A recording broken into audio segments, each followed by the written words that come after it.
ఐదేళ్లలోనే పెద్దదైన సౌర తుఫాన్ భూమిని తాకినా అదృష్టవశాత్తు ఈసారి ఎలాంటి నష్టం జరగలేదు. 3 రోజుల క్రితం సూర్యునిపై సంభవించిన 2 భారీ విస్ఫోటాల వల్ల సౌర తుఫాన్ భూమిని తాకుతుందని శాస్త్రవేత్తలు ముందే హెచ్చరించారు. సూర్యుడిపై జరిగే భారీ విస్ఫోటాల వల్ల ఏర్పడిన విద్యుదావేశ కణాలు గంటకు 40 లక్షల మైళ్ల వేగంతో భూ అయస్కాంత క్షేత్రాన్ని తాకుతాయి.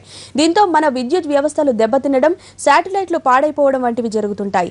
గ్లోబల్ పొజిషనింగ్ సిస్టమ్ వంటి శాటిలైట్ టెక్నాలజీ ఆధారంగా పనిచేసే పరికరాలు మొరాయిస్తాయి. గతంలో సౌర తుఫాన్లు సంభవించినప్పుడు ఇటువంటి పరిణామాలు సంభవించినా ఈసారి అలాంటి ఇబ్బందులేవి ఎదురవలేదు. దీంతో అంతా ఊపిరి పీల్చుకున్నారు. అయితే మరో 2 రోజుల పాటు దీని ప్రభావం ఉంటుందంటున్నారు శాస్త్రవేత్తలు.